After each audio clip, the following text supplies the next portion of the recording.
I'm Uberhammy206. This is milk outside of a bag. Outside of a bag. And it's just starting. Contains flashing images and heavy topics, it said at the beginning, so take care.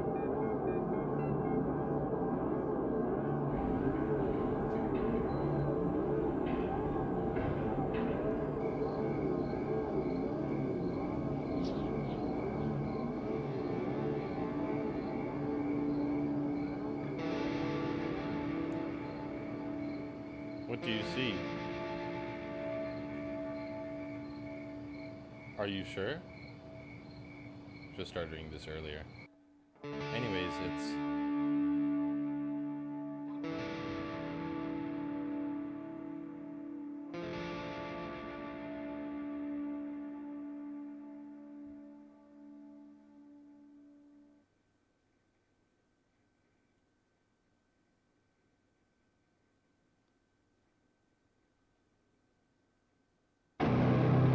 Yes, Mom.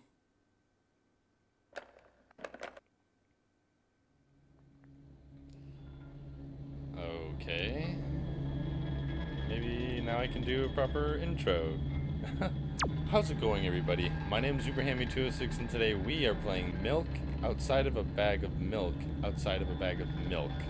Now, you may have recalled a few weeks ago I played Milk Inside of a Bag of Milk Inside of a Bag of Milk. And this is the sequel to that game. Well, it's more of a visual novel. So, let's see what happens and get right to it, shall we? Let's go. Oh?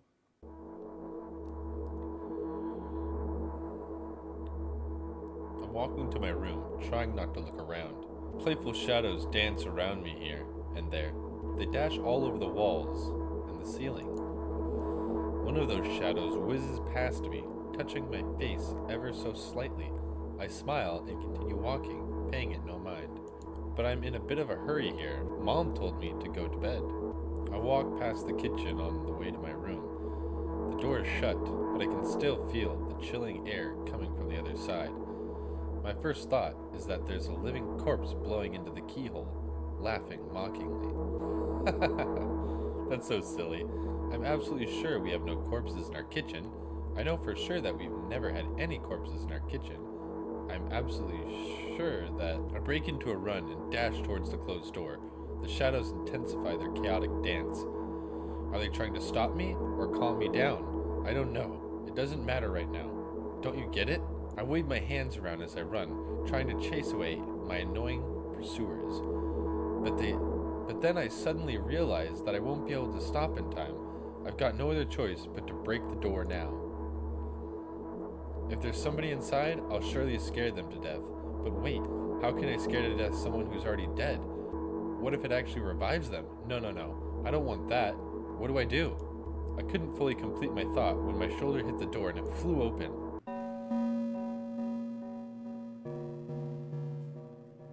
As I expected, there was no living corpse inside, but there was a bag of milk I bought today, sitting right in the middle of the table, watching me with its unblinking eyes.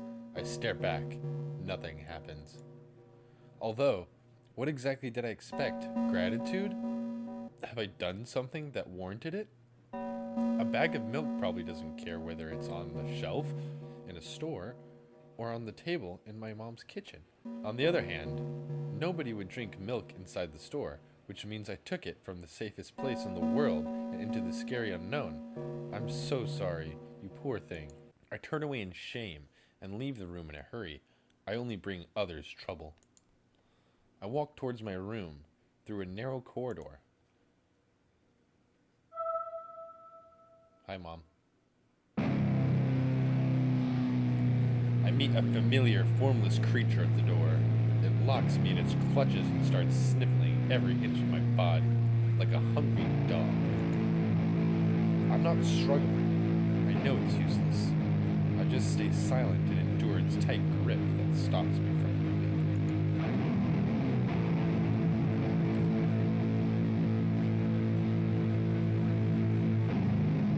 Mummy! After sniffing me from head to toe, the creature holds out its ugly paws, bearing a single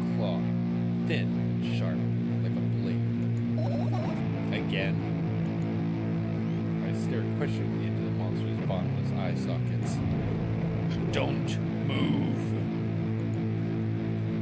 The creature squeezes my hand until my veins start bulging, and I just keep staring into the black cavities where its eyes should be, ignoring all pain. I promised so many times. Stay put. The moment it says that, its claws pierce my arm. I don't feel anything other than the barely discernible crawling under my skin and the ring of tightly sprung snooze. But then the claw injects its venom into me. It hurts. A white vein appears in front of my eyes. My fingers cramp and start twitching frantically. I lose control over my body and slowly slide to the floor, just like last time. But why do I feel so hot? I feel my blood boiling up. Strong shivers run through my body, paralyzing every single cell, while my veins and arteries heat up, almost bursting from that pressure. I try screaming, but instead of producing words, I vomit thick, milky foam. The creature notices it and throws itself at me in anger, grabbing me by the throat while keeping the poisonous claw inside my mouth. Kill me! Kill me! Hysterical screams resound through the corridor. In a fit of madness, the creature starts scratching my neck. Bright splashes fly everywhere, hitting the walls with a loud sound. I try to imprint where every drop fell in my memory, so I could gather them all later. I need to remember. I need. A new wave of pain washes over me. Everything turns pitch black in an instant. Say it. I'll never drink milk again. Say it. I'll never drink milk ever again.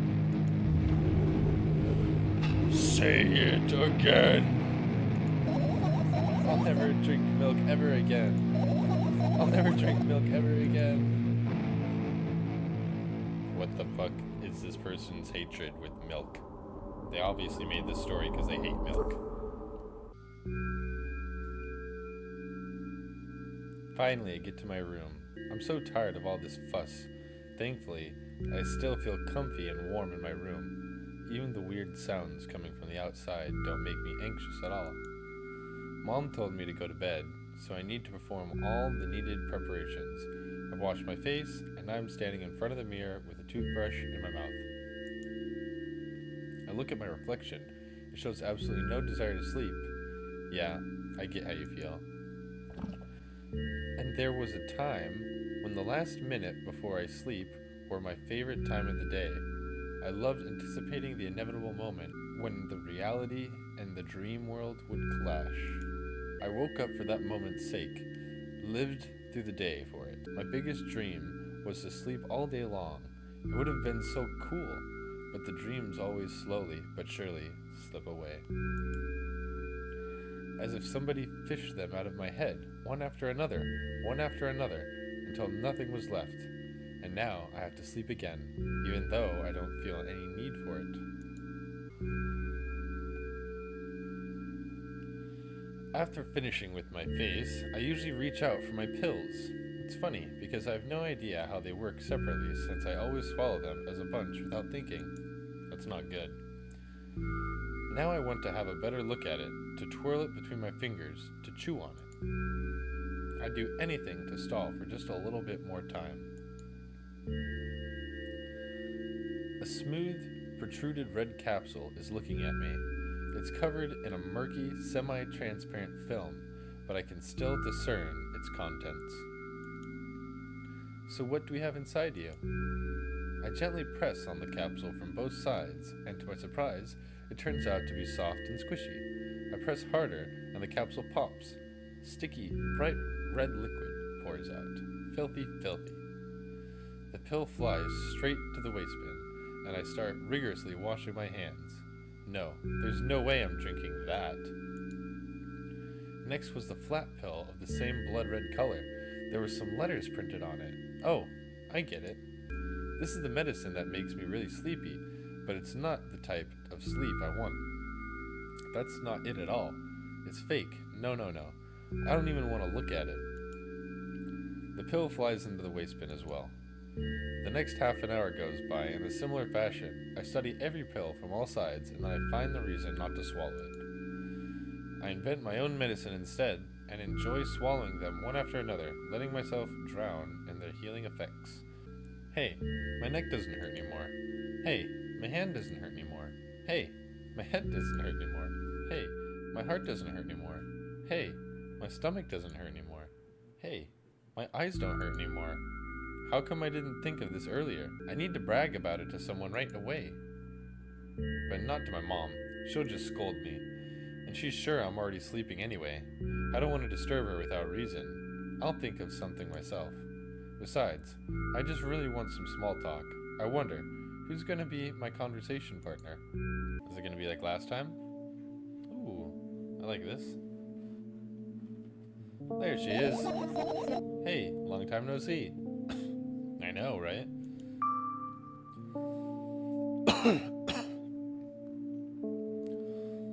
You know we're only supposed to meet once per day, right? Why does your voice sound so grim? Naturally, I've read the manual. Judging by the pictures, the overdose side effects are the usual headaches, dizziness, exhaustion. Basically, nothing I can't handle by myself. After all, now I know how to do it. Aren't you even a little bit happy? Not even the slightest bit happy? I'm pretty exhausted after today. Well, I guess you are too. That's not true. You need to go to bed. No, you've been in control for far too long already. It's my turn now, alright? I'll just stay silent until the medicine's effects wear off. How about that? Hey, you can't do that. You need to do your best to make me feel better. That's exactly what I'm doing. What a bully. Actually, why am I even worried about this? In reality, I don't need you at all.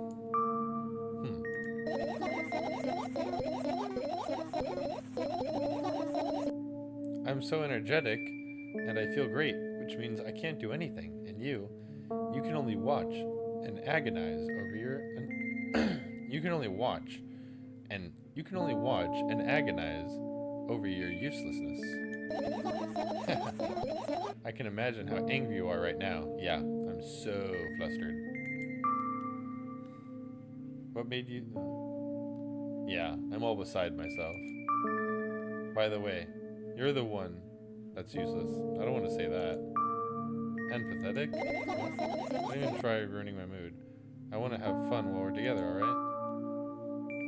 You're the one calling the shots now. Yeah. Well, let's see how long you can last. We'll see, yeah. Am I really that pathetic? Say something. I can feel tears streaming down my cheek, hanging from my chin, then falling on my clothes, burning holes in them. That was fast, but not unexpected. Hey, at least I tried. Go wash your face, then we'll decide what to do with you. I'm in front of a mirror again. I keep staring at my reflection, trying not to get distracted by the sneering looks the walls are giving me, trying not to drown in their giggling. But then me in the mirror also shows me a creepy smile, bares her teeth at me. I shut my eyes, but that doesn't help.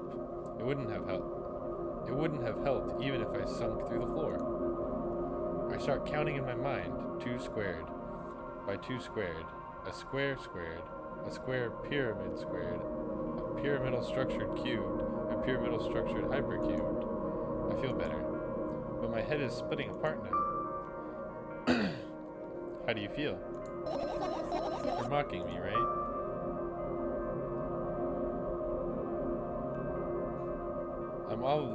I'm obligated to ask you this at least a couple times per session. Session, huh? You don't like that word? I'm fine. No, you're not. I don't know why, but I thought I'd be able to take control. I was almost ready to. I was sure I'd be able to change something after all. I was able to buy milk, you know. Yeah, you want to know how challenging it was. Well, I'm sure it was pretty challenging, especially with all the meds you've taken. Like, look at those. Is that why you threw away the medicine? What a stupid decision, right? Whatever it was your decision. Does it even matter? Yes. Somehow I find it hard to believe. Then why'd you do that? I felt like I'd be able to fight it on my own. It's true, the pain subsided for a bit at the time, but now I feel it triple in force. It hurts so bad. You know what to do. Dejected, I reach out for the shelf with my medicine. I swallow the pills one after another, chasing away the unpleasant visions that keep floating up in my memory. And yet my mind still draws a terrifying picture. Lumps of coagulated blood and transparent coating travels down my esophagus, scratching its soft walls, leaving behind furrows. I shake my head violently. I don't care if it makes me feel dizzy or worsen my pain. I just don't want to think about something so repulsive. You still haven't changed. What do you mean? You're afraid of being alone. This worries you much more than pain. Yeah, I guess. I toss the last pill into the air and catch it with my mouth. I lie on the floor. I look at the ceiling. I can clearly hear water running in the metal pipes up there. I hear the cracking of concrete blocks that will someday surely fall on my head. Okay. But I'm not afraid of that at all. I can't imagine my death coming from above. Rather, it's rearing its claws from somewhere below, waiting for me to lose focus. Do you want to talk about it? No, I've had enough of talking. Okay, I think you do. What do you want then? I just want to lie down for a bit. Okay. I'll stay silent. It's a cool shot. I carefully extract my thoughts that are yet to be fully formed from my head and lay them out on the ceiling in orderly rows. Now it's my corkboard. In hopes of seeing the whole picture, I switch them from one place to another, pile them on top of each other, scatter them around. In the end, I throw them off with my hand, annoyed, and start over. You can always imagine your thoughts as something small and swarming, like cockroaches. Ew, I hate cockroaches. Can I make them fireflies? I don't mind either way. Oh. How pretty. I don't even have time to blink before my thoughts, they're fireflies now, start whirling all over the ceiling of their own accord, forming whimsical patterns. I can only observe them and wait for the right moment. It's just, that moment doesn't come. The mocking sounds of flapping wings coming from the ceiling makes me start losing my patience. Enough! I hate you! Don't hate your thoughts. I spring to my feet and scream at the top of my lungs. The fireflies scatter. Good job. Now start over. No way. Unstable behavior makes you look bad. I don't give a damn. So that doesn't bother you? Should it? No. A lot of people act like this. Really? There's nothing shameful about snapping at someone, if you have a reason for that. You did have a reason, didn't you? You will surely get better, believe me. And now, start over. You're at it again. What do you mean? Never mind. I've changed my mind anyway. Please don't stay silent for this long anymore. I'm having a hard time without your help. Fine. I raise my eyes to look at the ceiling once more. Sadly, all my fireflies seem to be hiding somewhere. I need to find them. I glance around the room. There are too many places for a creature as small as a firefly to hide here. They can be anywhere. Suddenly, I hear a deafening rumble. The clock just hit midnight, so it's already late. But I can't go to bed right now. Will you help me? Please tell me you'll help me. Come on, stop pulling me. You promised to talk to me. What were you thinking while lying on the floor? What do you mean? You should know it better than anyone else. Instead of asking silly questions, help me find my fireflies. To be honest, I have no idea where to look for them. Me neither. I guess we'll have to tear this whole place apart. No. If I make even the smallest of messes here, I'll feel really bad. All the things should stay in their places, and that's it. Why?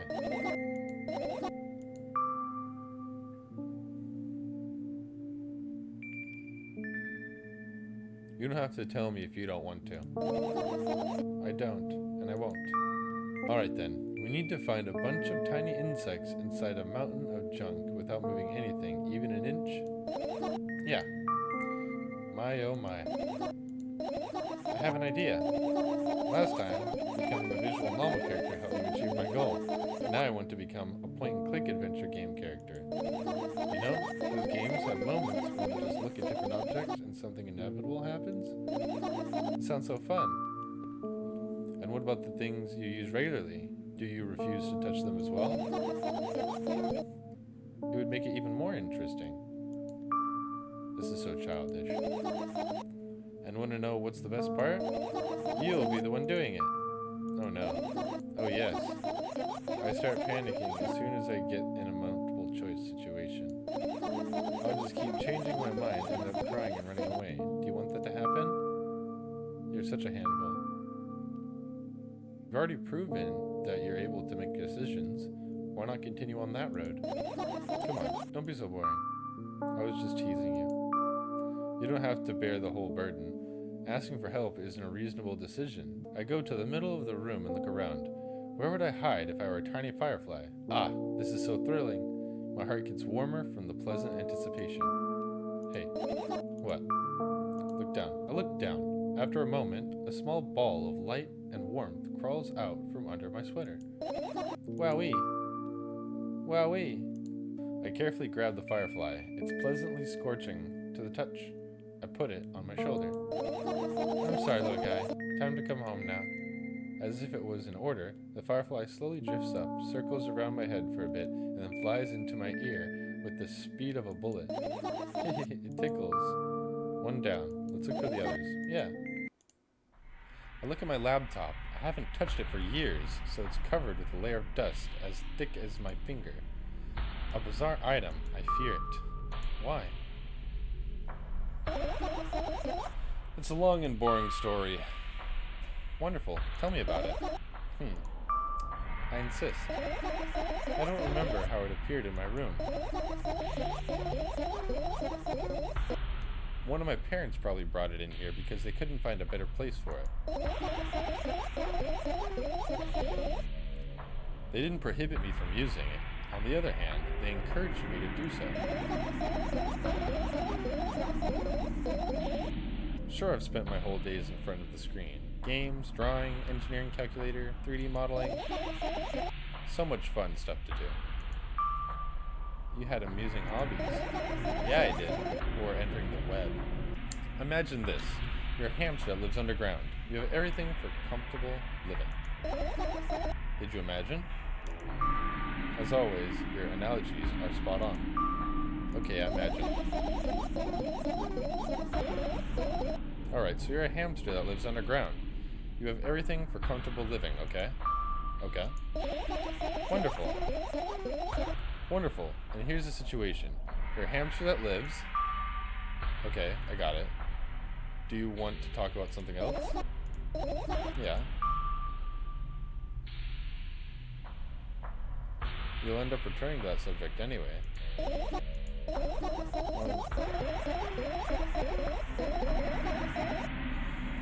On one wonderful day, someone digs you up from your hamster house and brings you to the pet store. Now, your new home is a cage.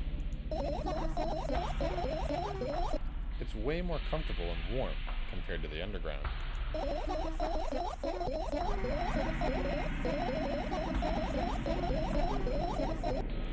And the most important part, you have a lot of neighbors here.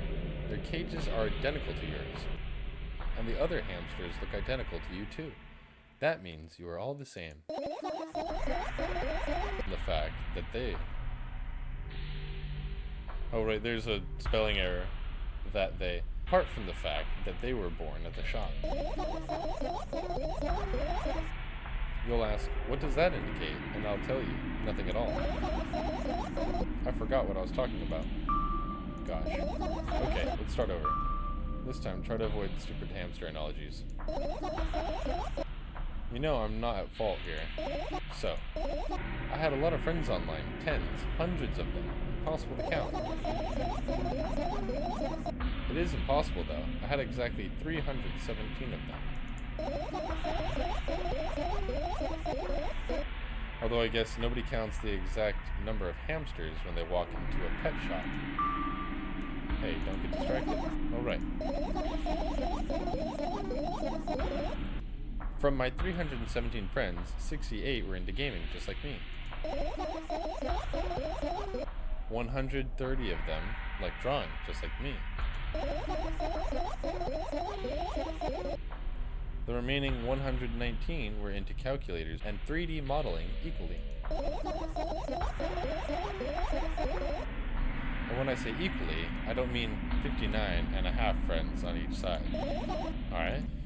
You can split numbers evenly, no problem, but math doesn't work like that when it comes to a friend. A major conundrum, right? Go to the point. I knew, of course, that no real people exist on the web. I also understood that all of my friends die the moment I turn off my laptop. But I still wasn't even a bit worried. Why? Do you know what computer programs consist of? It's just a combination of numbers, which means my friends are also numbers. Isn't that amusing? Not really. Why do you call them your friends?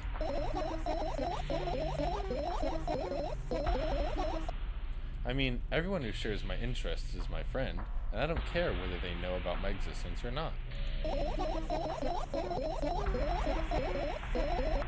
Anyways, as I was saying, every program has its own algorithm and purpose, its mathematical formula.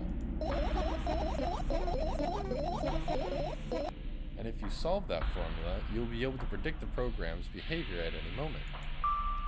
The longer you speak, the less I follow. You don't need to follow me around, just listen. I sit on the floor, and the laptop screen ends up right in front of me. The only thing reflecting in it is my dim face.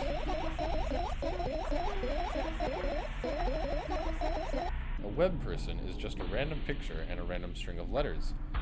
Words and actions from the web person are just executable code. Hey, let me know if you need a break. One day someone appeared. From that point on, my laptop was always on. There are no real people on the web, but he was good at pretending. At some moment, I let him trick me. Hey, look. Huh? Suddenly, a firefly slowly crawls out of the laptop's vent grill. I'll reach for it. It gets on top of my palm, blinking all the while. I think it's trying to say something. I can see that myself, if only I knew what. Looks like a cipher. Don't you want to crack it? I changed my mind. I absolutely have no desire to find out what it says. The firefly stops glowing for a moment after that. Then it starts glowing again, as if it's coming back to its sense. For some time, it thinks about the further course of actions, then flies up and dashes into my ear. Let's continue searching. What about your story? That's true. The story's gone on for too long. Let's just continue, please. You must be mad at me for interrupting you. I'm sorry.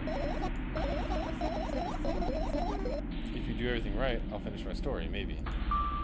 Do you promise? I promise. I've managed to gather my thoughts, but something still worries me. On the other hand, I wasn't supposed to be happy anyway. Why not? If I lose something and then find it, it's just going back to the starting point. No changes at all, a zero sum. And happiness is always about being positive, right? You shouldn't think too much, it hurts you. I want to sleep. How about you get some fresh air before sleeping? What do you mean? Well, go to the balcony, breathe some air. Somehow, those words triggered a panic attack in me. I subconsciously step away from the balcony. I don't think it's a good idea. Why? This may sound silly, but I feel like someone is watching me. Alright, let's stay here. Yeah. What are you going to do? What's with these silly questions? I'm going to sleep, of course. Hoping that tomorrow will only come after a year. Or a decade.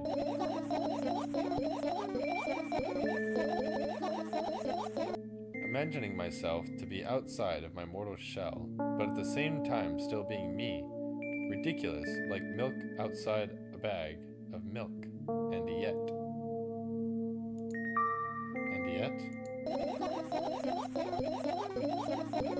You don't have to talk out loud for me to understand that you're worried about me. I know that already. I know also that our time is running short. You won't take another pill? Of course not. In fact, I won't take it tomorrow either. And the day after tomorrow. And never ever. That's a goodbye then? No. I have one more small favor to ask. A really, really small one. What is it? I've blurted out way too much today. A lot of stuff I wanted to forget forever. I don't blame you, but was it really necessary? You'll see tomorrow. No, I won't be able to sleep like this. Fine, what's the favor? I nervously scratch my wrist and bite my lower lip. Wait a minute, you're afraid to tell me? Yes. I'm also scared that something bad might happen if I tell you. I'm also scared that when something bad happens, something way worse will happen. Stop, I get it already. Still, I won't leave you alone until you tell me. Bully. No, you. I crawl into my sleeping bag. The lower part of the room is very cold. I hurry to wrap myself in blankets, even though the electric heater is working hard to keep me warm. I'm sad because the dream just won't come anymore. You won't believe me if I tell you how I dealt with it at first. Of course I'll believe you. I know, it was a joke.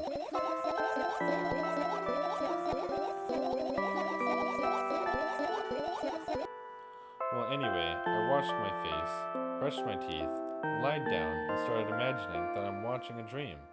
I didn't sleep at all, of course, and always looked sleepy in the morning. After a week of insomnia, I started feeling weird and seeing things.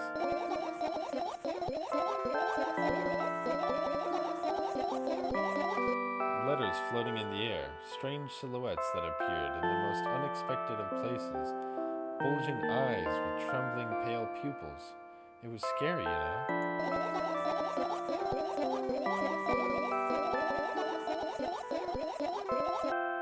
Then one day I almost died. I just collapsed in the middle of the room and couldn't move for a while. And then silhouettes, letters, and eyes were hanging over me and hissing. It was horrible. And well-deserved, I guess? Like I was caught on the biggest lie in the world. Yes, it felt exactly like that. After that, I stopped. But the silhouettes, letters, and eyes stayed here. I guess they liked this place. They always follow in my wake, peeping at me, and I'm kind of scared of them and can't even argue with them. But today, well, still too scared to tell me? Of course, they're still listening, you know? Use your hands. Alright. I start chaotically twirling my fingers with enthusiasm, forming complex shapes. You want me to tell you a bedtime story? Shh. I was trying so hard here. Don't you get it? They'll hear you. Relax, nobody can hear you. So, what do you say? I'd be happy to, but I have no idea how to tell them. Oh, it's incredibly easy. Just talk about something without stopping. Sounds silly, but it's not. And meaningless. You don't know what you're talking about. I know enough to realize that we'll just end up wasting time. Let's focus on something actually important. Boring. Fine. Close your eyes.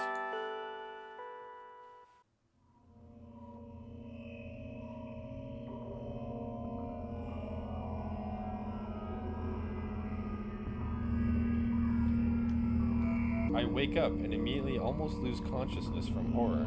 A thin metal stairway snakes around a giant column, disappearing into the darkness. I press myself into the cold wall and pray that I freeze into it. This feeling, I know I've spent a couple hours or days here, but I don't know how high the column is.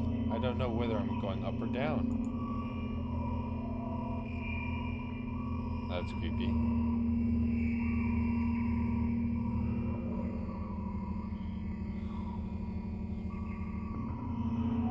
A billion pounds of concrete and a million miles of emptiness.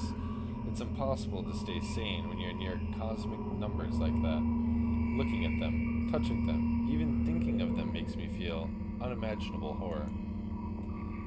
It was just a matter of time before my short term here will end. My mind will melt and my body will turn to dust.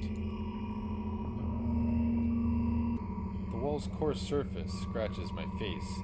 The steps under my feet hum from the wind, eager to escape the concrete's clutches and dive into the abyss along with me. But I'll stay here. I'll stay here without going anywhere. I won't even open my mouth. My every word will be swallowed up by the abyss. I won't take a single step. Why would I? To find out where the stairway abruptly ends? It's all meaningless. Okay. Many units of time pass, but I'm still unmoving. My whole body is trembling, but then I realize it's the whole space around me that is trembling. It can't wait to destroy me. Maybe I should gather my will and at least turn my head? That thought doesn't stay in my head for long. It's torn out with inhuman force, unaware of what's about to happen. I slowly turn my whole body with a squeak. No, this is not what I wanted. Don't!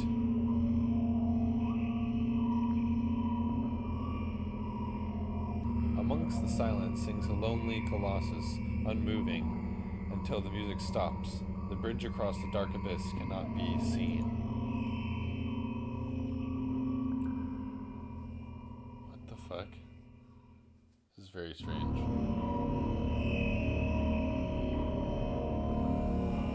What the fuck? Oppressive, thick, sticky air drives itself into my ears, silencing my thoughts with a haphazard string of words while I watch the scene before me unfold. Hundreds of giant concrete structures just like mine, spread in tiny rows endlessly in all directions. Stairways wrap around them like vines. There, at the end of this world, there is a person smiling. This world still exists, but all that makes it both exist and not. I tried to erect a mind block, but no avail. My brain is already at the mercy of the super creature. A moment passes, and I realize that my body doesn't belong to me either anymore. My legs start moving on their own. The only thing I can do is choose the direction up, down, or...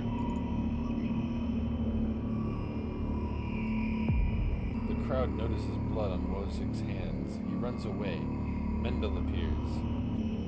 He has nothing human about him, apart from his excessive grace and hidden elegance. He walks out to the center of the stage. First act begins. What the fuck is going on? Foreign thoughts become even more incoherent. There's less and less space for my own.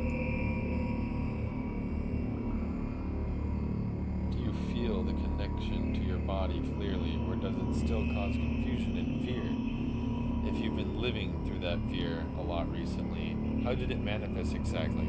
Answer honestly, don't hide anything.